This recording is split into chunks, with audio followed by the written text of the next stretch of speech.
without direct information of what that future will be from the person's perspective. That's what you're saying, right? That's fucking crazy. Crazy cool.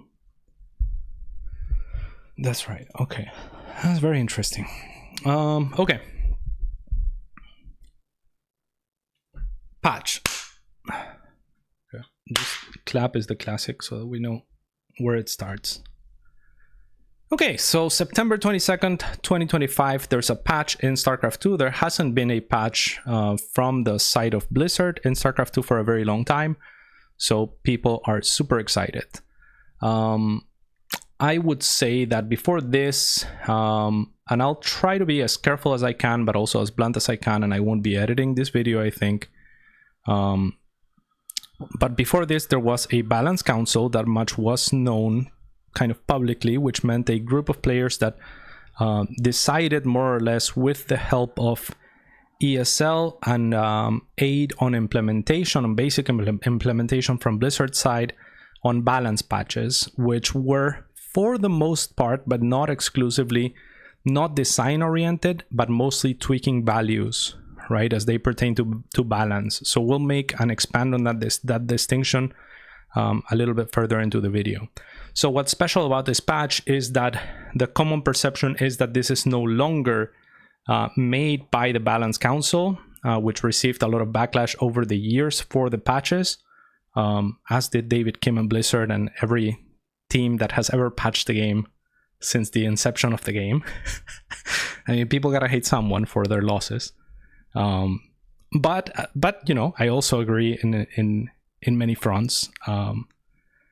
But I also have, throughout the course of history, disagreed with every entity that has held the baton of balance patching. So I do have a somewhat hypocritical take in that sense, but revised to fit a narrative whereby I, at this point, think that the best designers were the original designers, Dustin Browder, the original team of David Kim, and so on, because they obviously produced this very beautiful game of StarCraft 2. So let's begin there and say it is exciting that Blizzard is taking the baton to some degree, but we also know, and it is public information, that the support for StarCraft 2 was more or less publicly discontinued, like the pouring of resources into esports for StarCraft 2, the support for ESL was discontinued. We know for a fact that a lot of the team that was in charge of support and maintenance for StarCraft 2, especially in the Legacy of the Void period of the game, transitioned on to make a different game in Stormgate. And we know that at some point, near the start of Legacy of the Void, really, the team that made StarCraft, or that was in charge of StarCraft 2, got kind of demoted from a prime experience game to classic games, which housed a multitude of legacy games, if you will, such as Warcraft 3, StarCraft 2 at that point, and you know, others like Diablo 3 or whatever have you. I don't even know. Okay, so I think that is kind of like the context, the context of what's going on. So whatever version of Blizzard that this is, we know for a fact it's not Dustin Browder and David Kim and you know, people that actually originated the game and had a vision and a philosophy in mind into how to build StarCraft 2 and reasons for doing that. We also know that it is not the team that took care of patching StarCraft 2 and kind of maintenance of StarCraft 2 during the Legacy of the Void period, which is much later than David Kim. And we also know that it is not, or it is unlikely to be, at least from the perceptions that we have out there, the Balance Council, which was kind of like the player conglomerate in combination with ESL. So this is some other version, probably much smaller in scope of Blizzard, yet still a promising endeavor. So diving into it now. A long time to go over the context.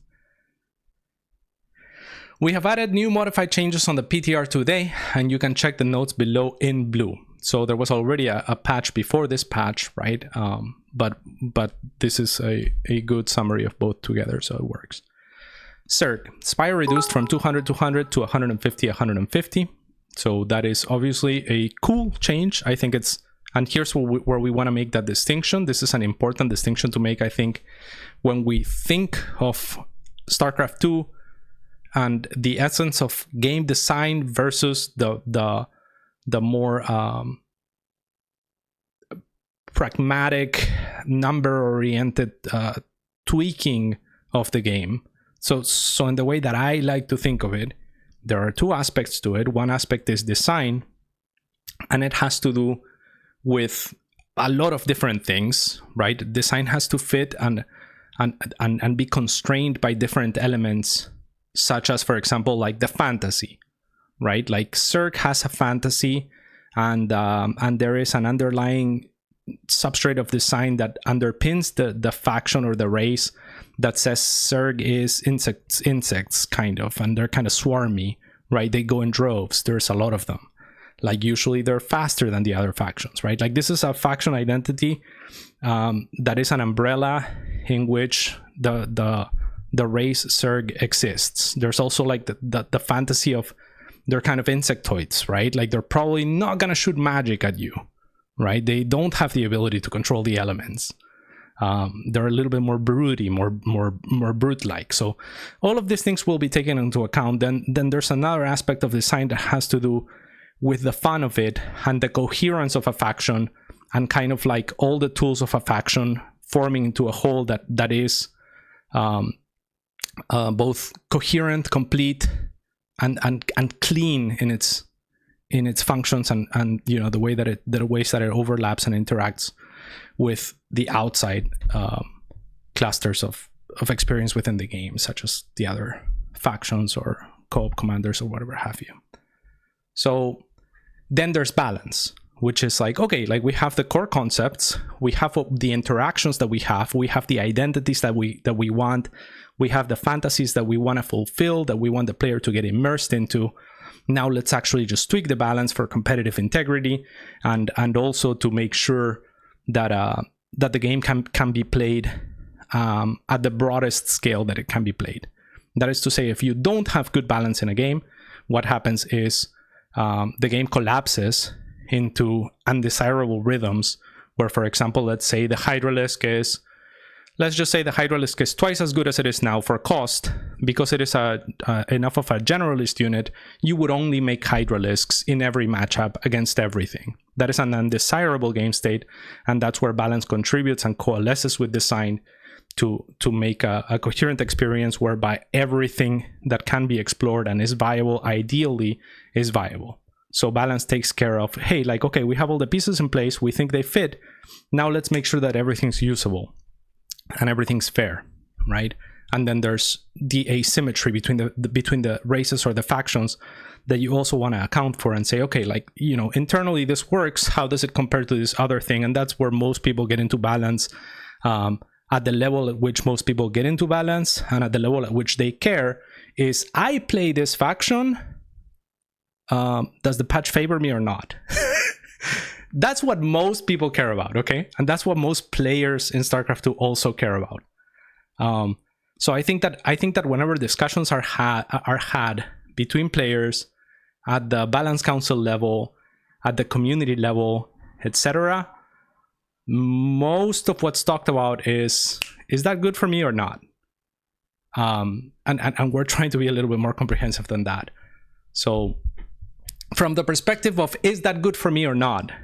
As a Zerg player, this is a good change. From the perspective of balance, the Mutalisk is kind of underused, right? Like, we haven't seen that much Muta usage at a competitive level. And you could argue that the Mutalisk is a difficult unit to utilize and get value out of, because it's a very fast unit and a very low HP unit relatively, which means at lower levels, it's probably not going to break anything either, or it's unlikely to, right? It's more difficult to control a gag of mutas and to get value out of them than, clump of stalkers or Phoenix for that matter, right? So from all of that said, I think that this is a great change because it's an underutilized unit. It works.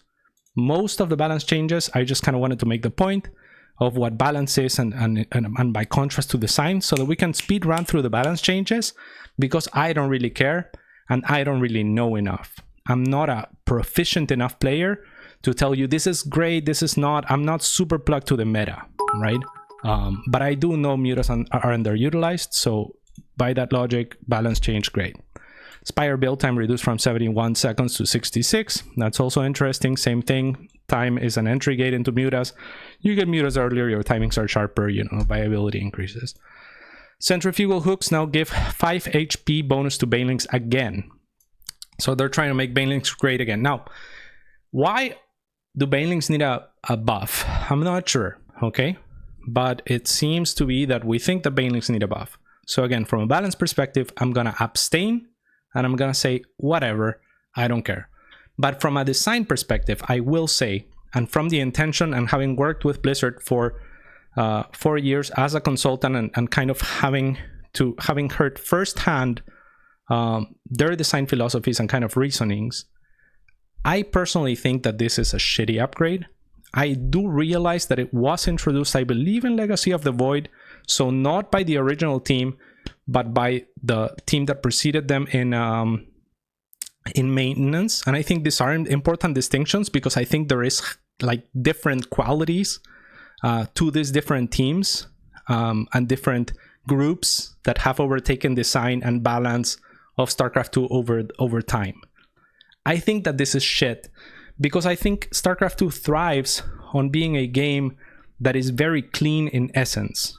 This is not inherently good or bad design, in the sense that you can have a game that is very packed with information, very information dense, and it can be a very fun game to discover, etc. But the expectation is set in StarCraft 2 that it is a lean game, and the complexity emerges and arises from the interactions of these very simple parameters. So there was a conscious effort for a very long time to, for example, keep the tooltips short, keep things very legible, very easy to understand. And for the most part, I think it is kind of bad design to add little bits of almost irrelevant values that kind of make that understanding and that kind of like subconscious grasping of StarCraft 2 a little bit too, it starts to make it clumsy.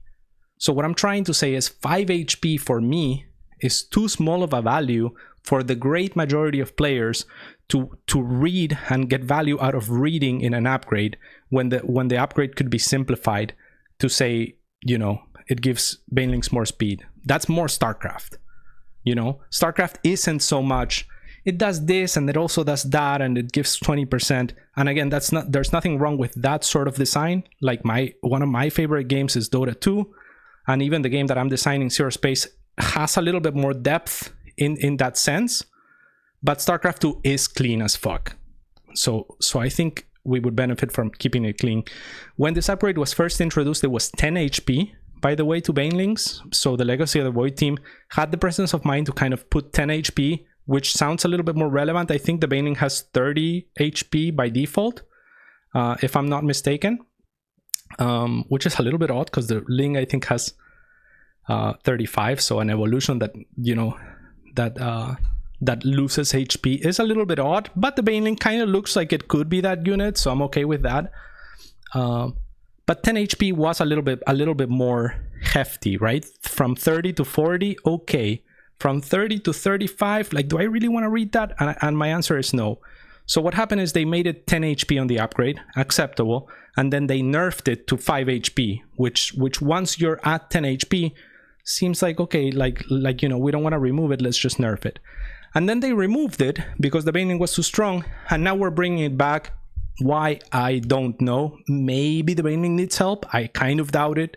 I think it's a very used unit, and I feel like we're wasting too much time here, but I hope you kind of can get the grasp of what I'm objecting to here. 5 HP, I don't want to read that in my upgrade. It doesn't fit in StarCraft 2. StarCraft 2 is clean. If you want to add 5 HP to the baneling, just add it before the upgrade. Just have the baneling have 35 HP base. And you know, people barely use the banelings without the upgrades anyway. So if it really needs that bump, then just do that, in my opinion. Now, here's one of the most interesting changes of the patch. It's Microbial Shroud reduces range attacks by 50% damage. Microbial Shroud, I swear to you, we're not going to spend this much time on Zerg and Protoss, but Microbial Shroud is one of those things that I fucking hate. So, first of all, I want to commend the active team at Blizzard and whatever that may represent, because they are being daring and they are making the game interesting, and you know, like, it produces this itch where I'm here talking about it, I'm excited by it, and I want changes that are large and that kind of call people back to the game. Changes that are like, hey, like, this is actually new, this is fresh, right? But I will object to Microbial Shroud, and I will explain why now. First of all, Microbial Shroud was introduced by the legacy of the Void team, and I was there when they decided to introduce Microbial Shroud.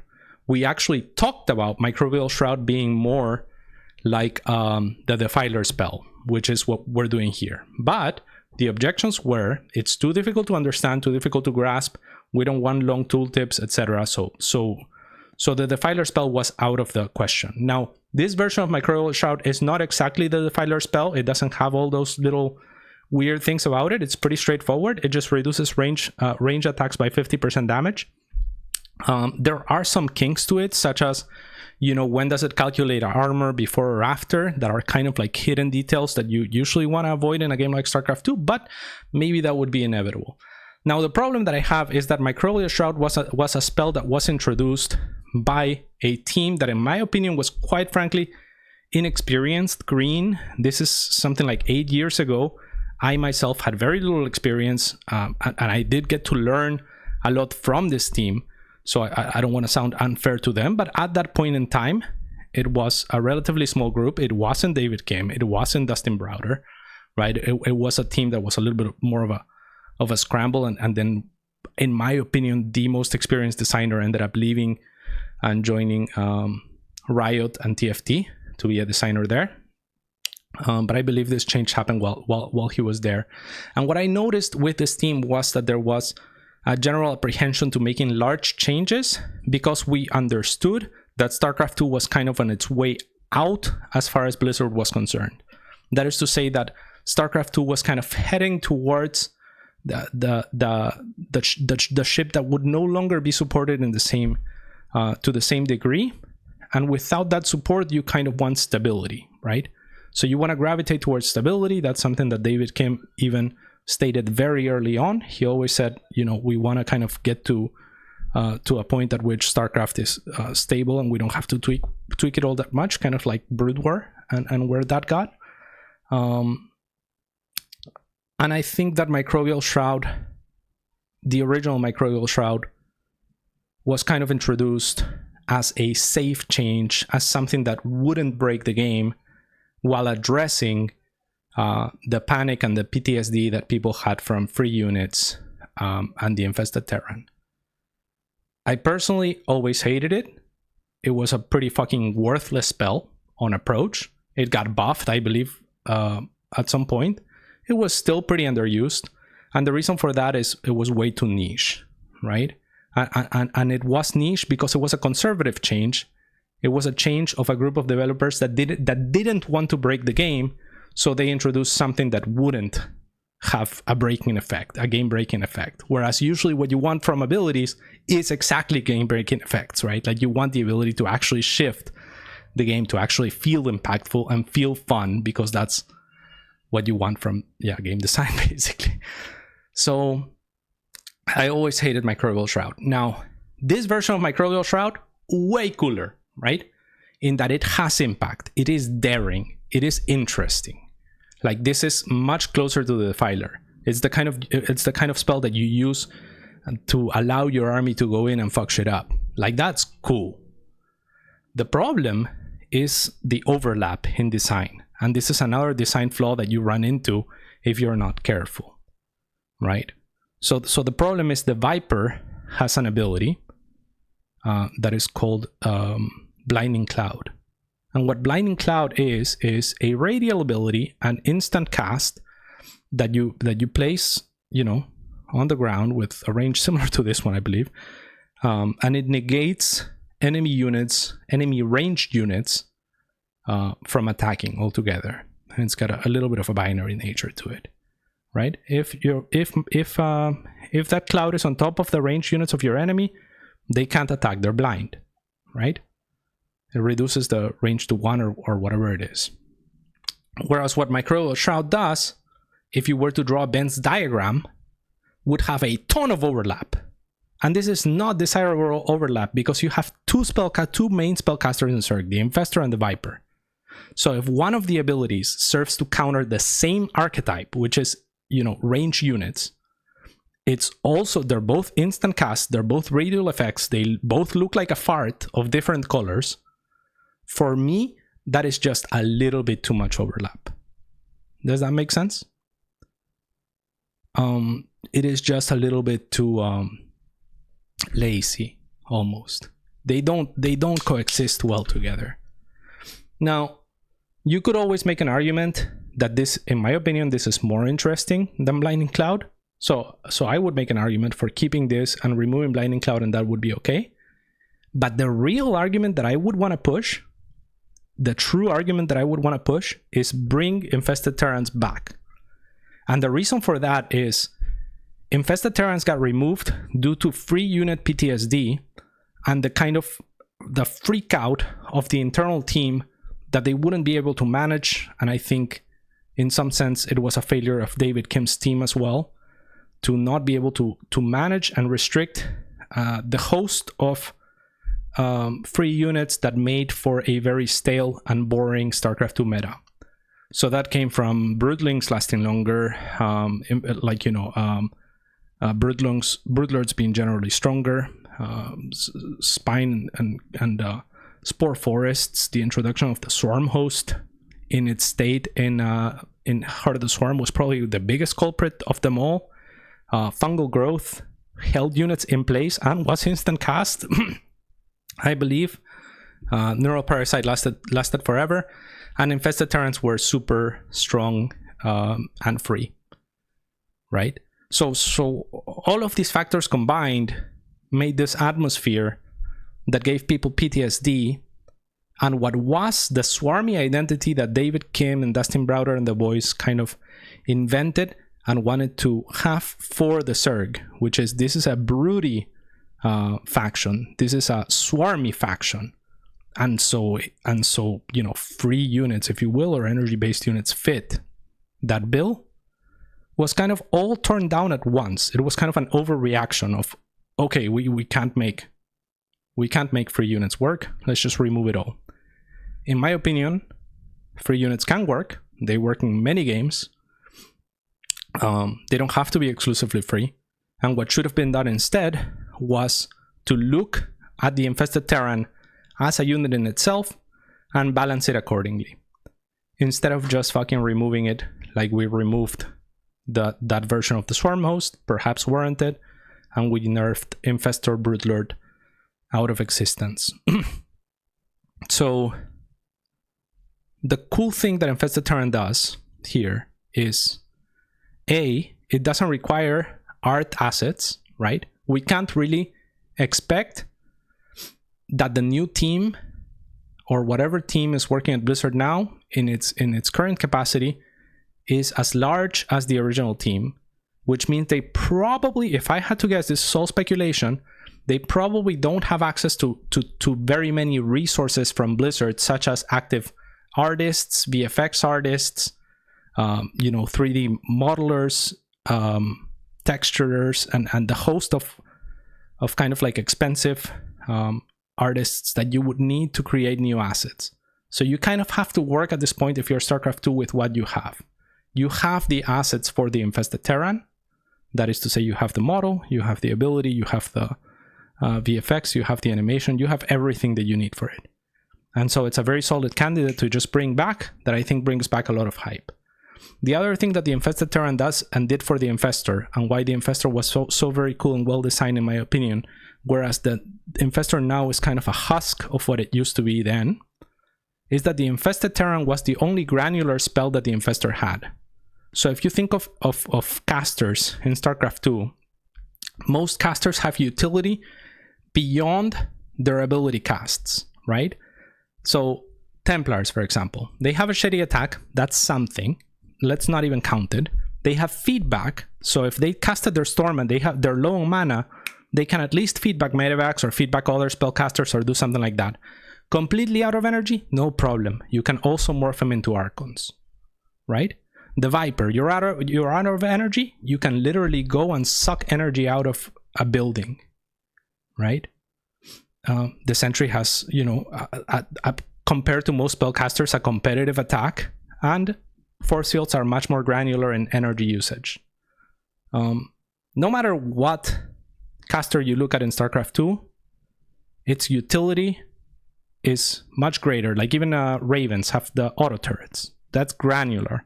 By granular, I just mean like it requires a small amount of energy so that the unit isn't just there sitting forever waiting for energy. But in the case of the Infestor, it only has expensive spells, which means if you don't have 75 plus energy, which is pretty common, because if you cast 1 or 2 spells, you don't have that. In fact, the Infestor spawns, you cast 1 spell, now your unit is useless, completely fucking worthless for the longest time. That's just dreadful. It's like this fucking horrible feelings that I think most Zerg players kind of just accept and sink into and don't really give it a second thought. But it just makes the unit in that state feel dreadful when a unit is just completely useless for a long period of time. The Infested Terran gave you that granularity. The Infested Terran allowed you to you know, work your way not to 75 energy, but to you know, 1/3 of that, to 25 energy, and dump an Infested Terran and not be completely useless. So I guess that's my rant there. I think that Infested Terrans can be tweaked.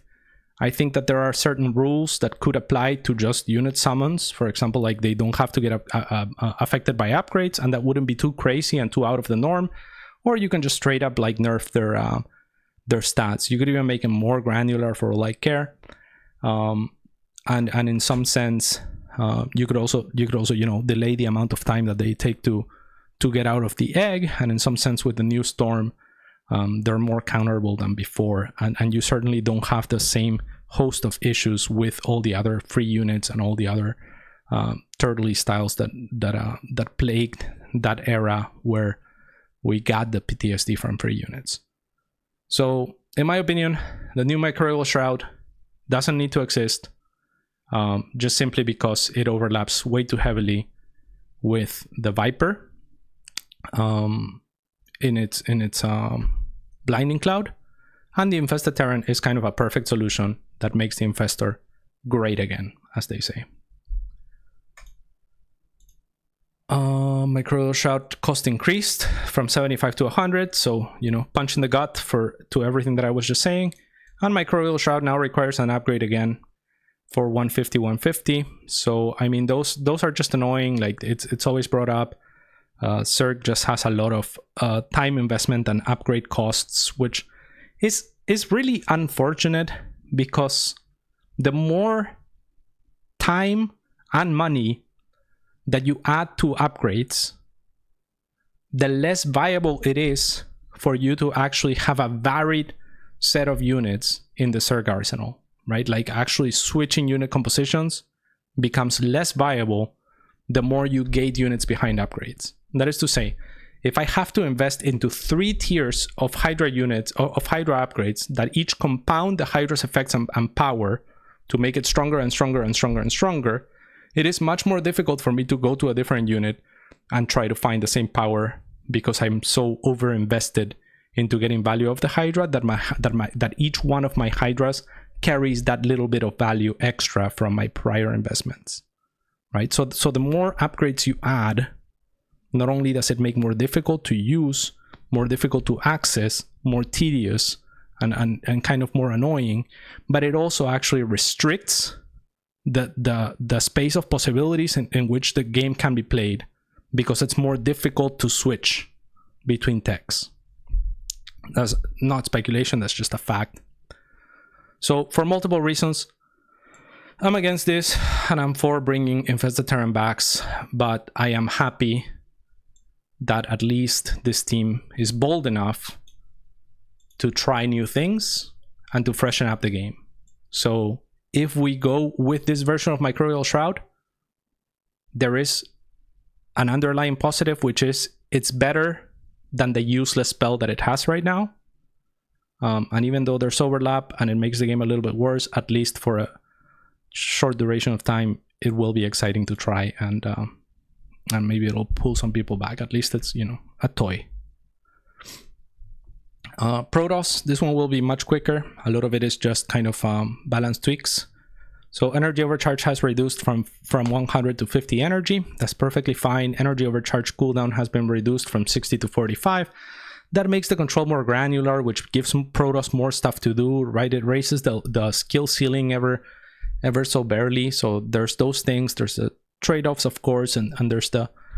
And this is also a little bit more intuitive as well, because it costs 50 energy from the Nexus and it gives 50 energy. So it's kind of clean, you know? It's like, you kind of can see, it's like, oh, 50 energy, it's taken away, 50 energy is given. It just kind of clicks right away.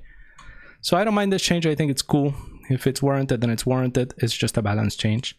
Mothership reduced from 350 to 300 HP. Again, just a balance change. I don't really care. Mothership movement speed reduced from 283 to 225. This is kind of both, right? This kind of enters the realm of, it's a balance change, but it's also a little bit of a design change, because the Mothership was sped up at some point, which I hated.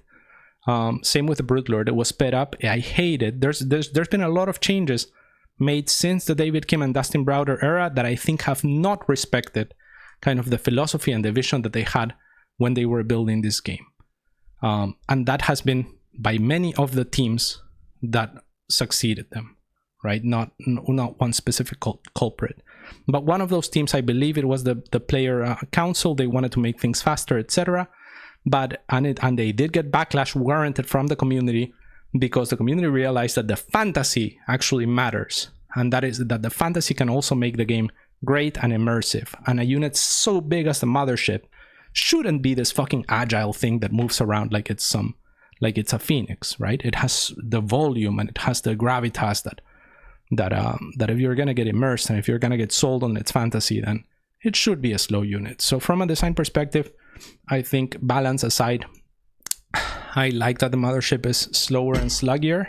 From a balance perspective, this might be overkill, because it is a nerf on this front and there is a pretty substantial nerf on the HP front, but that can always be adjusted. So I like it. Psionic Storm damage reduced from 10 to 5 per tick. That's good. I think more granularity on Storm is good. More visibility on the granularity for Storm is good. And I don't see how that could be bad, but maybe I'm missing something there, because again, Storm was made to be 10 damage per tick. And at this point, I have grown so much respect for the original designers of the game that I feel like maybe I'm not seeing something there on how 10 damage per tick was more interesting. But I fully get behind this change of ticks at this point in time.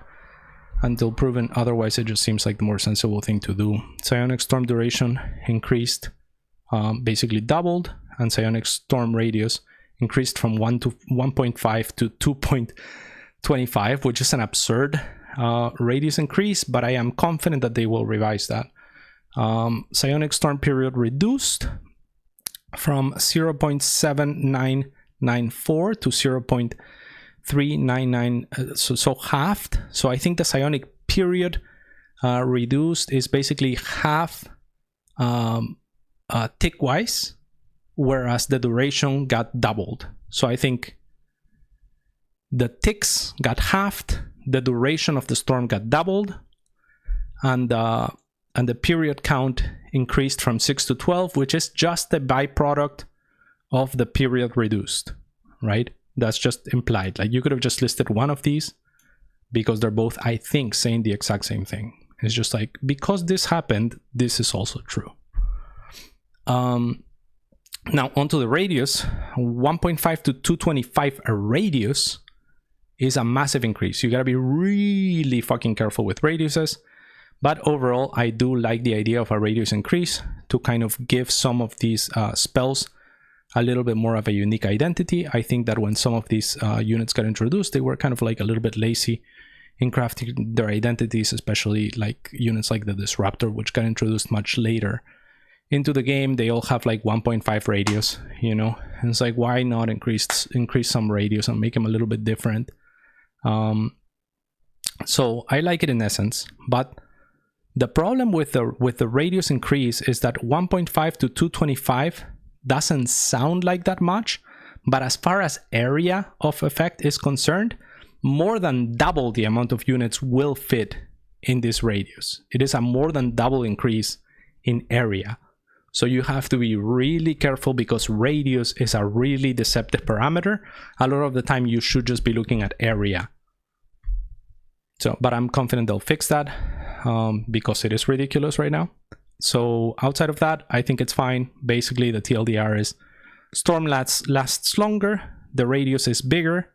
As a result of the radius being this much larger, also the cast range will be increased, which is something that they will also have to revise, because otherwise you start outranging things like siege lurkers, maybe even tanks, or some of the longer ranged units that you shouldn't be able to reach with your storms.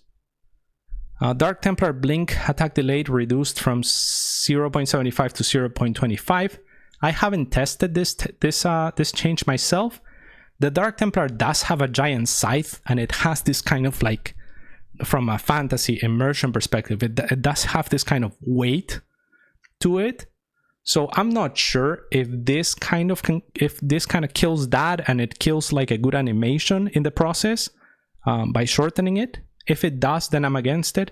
If it doesn't and it feels better, then I'm all for it. So again, I haven't checked it out, and sometimes, but I sometimes do know that in the process of animating around certain parameters or working around certain parameters, you know, like there is a weight that is given to the animation to kind of transfer a feeling, such as the weight of the scythe of the very powerful attack that the Dark Templar carries.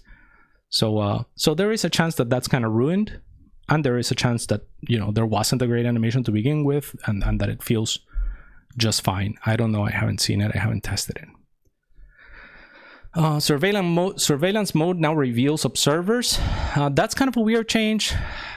Surveillance mode now range increases from 13.75 to 15. So I like that. I like that there is more utility when you go into surveillance mode, so that it isn't just a noob thing to do, but rather a thing that you opt into. Now the drawback is a little bit weird, and it kind of goes against the observer, but it might just be fine. I'm not sure. This is something that I would have to play more with to really get a solid idea on if I like it or if I dislike it. But obviously the flavor of the observer and the original intention was for it to be cloaked. So you know, I would think, my default thinking is this is probably not good, but the combination of changes is better than just making it reveal when it goes into surveillance mode. If it didn't have that vision increase to warrant the drawback. But it is difficult. It does make things clunky, right? Because from the player perspective, it is kind of unclear to me as a player, should I siege my observer or should I not siege my observer? It is a really murky, weird decision to make. It's not complexity. Like we said earlier, as is the case in StarCraft 2, it's not complexity by sheer number of interactions stacking up with each other, which is kind of like the basis of StarCraft 2. A lot of it is just like every single decision that you make in StarCraft 2 is as simple as it gets, but you make enough of them that it builds up this complexity by interaction and by sheer volume of all the right decisions in quick sequence, right? Like you could stop and analyze any one of Serral or Clem's moves and be like, I mean, that just makes sense, you know? No genius required. The genius is in the mechanics, the speed, and the coherence to execute everything in a sequence, right? That is the genius of it. That's StarCraft 2. Here, it's more like, you're giving me a really fucking headache trying to decide if I should siege my observer or not. I can't make that decision very easily. I can't understand that. That's not very StarCraft. You see what I'm saying? So that's why I would mostly object to it, but whatever, it's fine. It's also not the biggest decision for me as a player. I'll probably just siege it because I'm lazy. And, you know, it's just not the type of reasoning that I want to employ. Purification radius increased. So this is for the disruptor. Purification radius increased from 1.5 to 175. I actually kind of dislike this because the other radius of the storm also got increased. So actually I prefer the contrast between spells that a greater difference creates rather than pushing them both in the same direction. I would rather say, hey, these are different units that do different things, so let's separate them a little bit more. So instead of, for example, buffing the radius, I would buff the damage back. Purification cooldown reduced from 21.4 seconds to 17 seconds. So, you know, it's a little more spammable. And stasis war duration reduced from 170 seconds to 90 seconds. Now, I'm gonna make an argument on behalf of the old disruptor. I realize that this is a polarizing opinion, and I'm not asking even for people to get on my side here because this is at the edge of what StarCraft 2 is. The disruptor, in my mind, the old disruptor in particular, was kind of the epitome of how StarCraft 2 was balanced in order to, or I don't know if the right word is balanced, but how it was constructed around the philosophy of kind of things like comeback mechanics, for example, or anti-snowball mechanics, which boils down to the same exact thing. In StarCraft 2, your army scaling is as much an advantage as it is a liability, because with the army scaling, AoE gets more powerful, more pervasive. That is to say, if you have one Marine and I have one disruptor, my disruptor kind of sucks. Like, its maximum potential value is killing one Marine, and it may not even do that, right? So it's a binary outcome of like, you kill one Marine or you kill no Marines. Whereas if you have an infinite number of Marines, my disruptor gains an absolute value of however many Marines it can fit within its radius.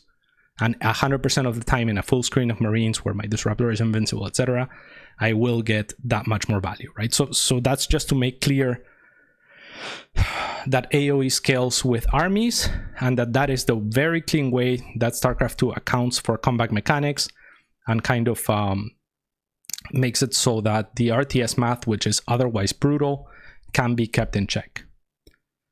Now, this is also the bane of many players in StarCraft 2, and at the core of a lot of the criticisms against StarCraft 2 by its own audience, right?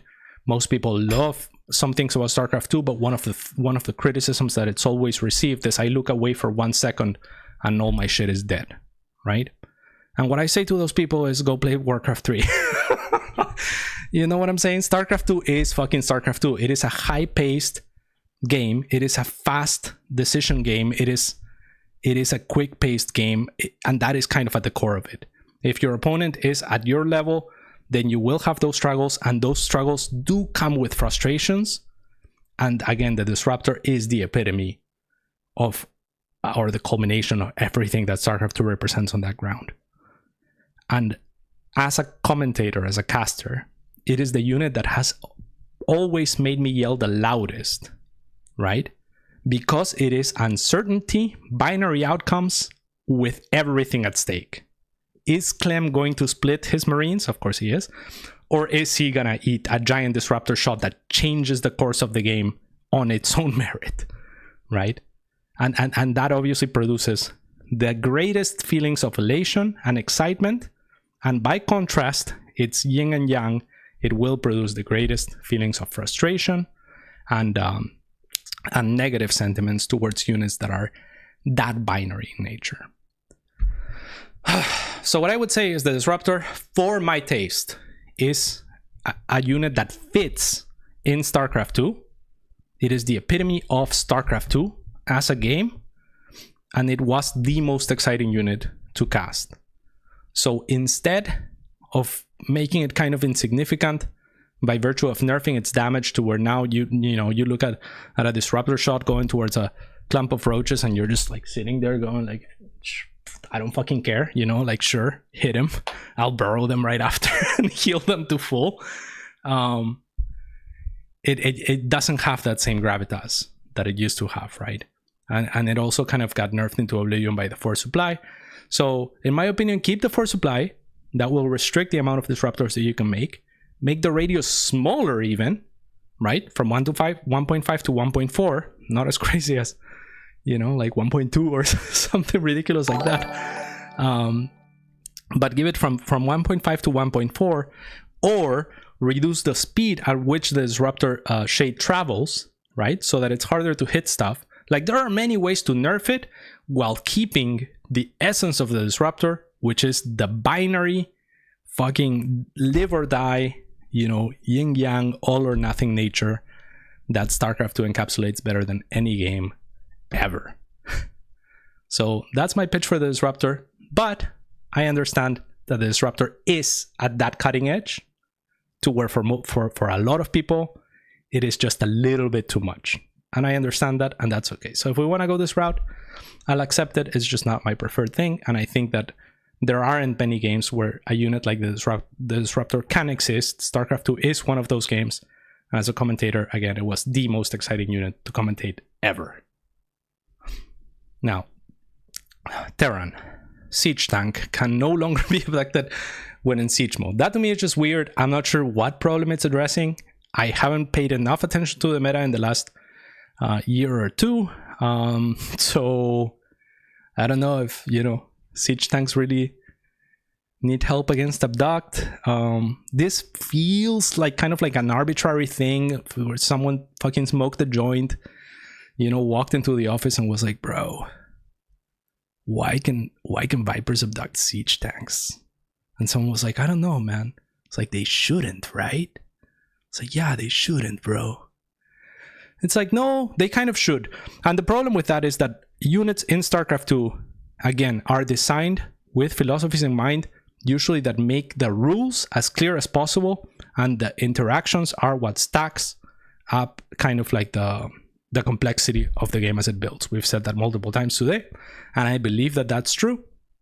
I believe that that's true firsthand from talking to the designers that made the game, as well as the people that maintained it, and just from reading and I'm playing the game of StarCraft 2 for 15 years, and its predecessor before that for another 10.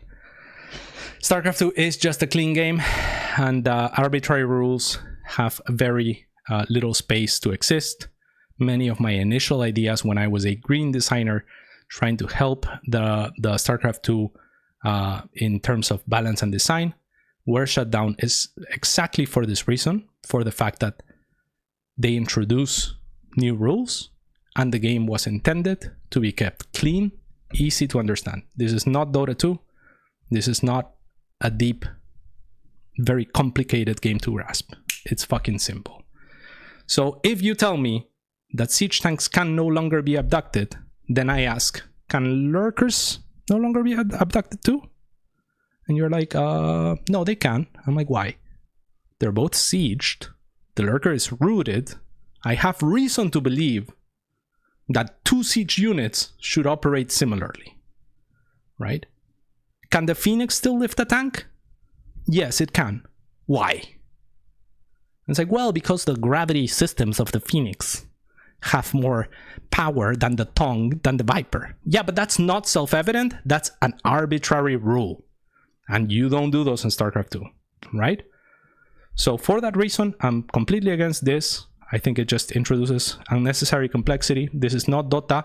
I shouldn't be asking people how stuff works or reading between the lines in order to understand interactions that should just be self-evident, such as abduct whatever the fuck you want.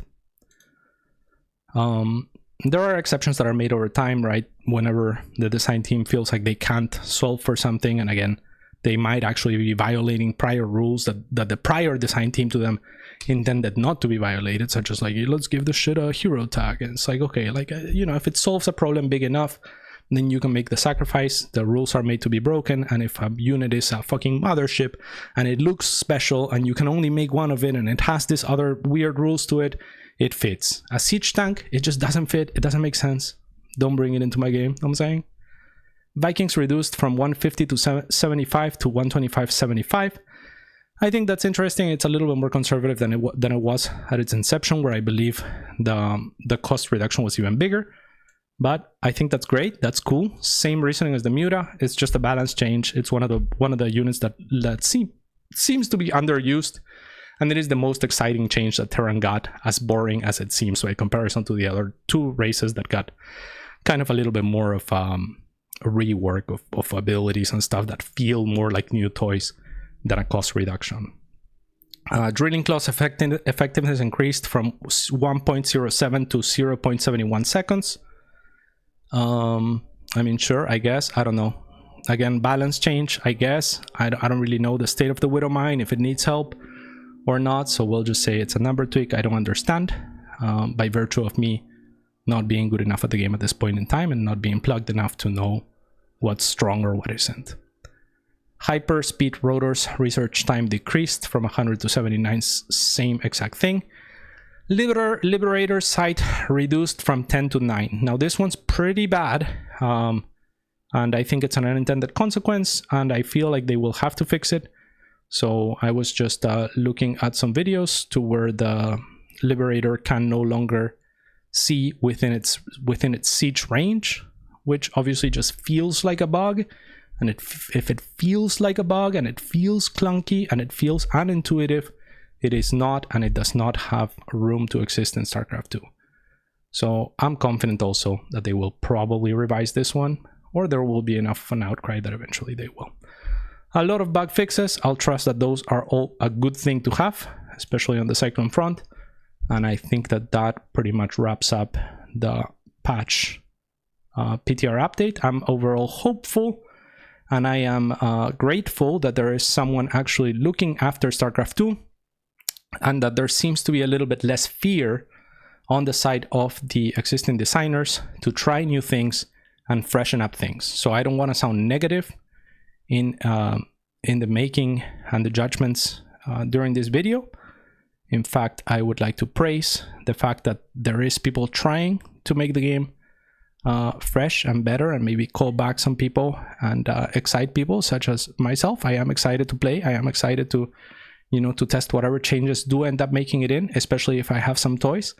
I will say on the Terran front, it would be really nice if you gave them some toys too, because the changes are just fucking boring. So if I'm a Terran player that hasn't played StarCraft 2 for 2 years, and my Zerg and Protoss buddies are really excited, and they're like, fuck, we're gonna get back into StarCraft 2, man, it's such a hype patch, and I read this, I'm like, I don't see it, I don't see the hype. So it would be cool if there was a little bit more of something different, a little bit of oomph to Terran, and otherwise I think I'm happy that things are moving.